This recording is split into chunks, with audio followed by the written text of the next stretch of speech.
In this video, I'll show you how to use the mode function in Excel. Now what the mode does is it shows you the number in a data set that's used the most frequently. So in this data set, as you can see, it's pretty easy because there's not a lot, but we can see there's 3 of the number 5, so it's the one that's the most used. Now, if there's a lot more numbers and they're much bigger, it might be hard for you to find. So what you can do is simply type equals mode, double click on the mode.multi, and from in here, you're gonna shift click 1 all the way to the bottom. Now, when I press enter, it should give us the number 5.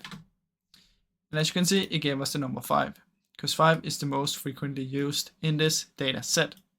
Now, if you have a lot more numbers and it's much more difficult, you might want to use the mode instead of just looking. If I'm just looking at this, I can easily see that it's 5, but the mode is used for that. So that's basically how you can use it in Excel, guys.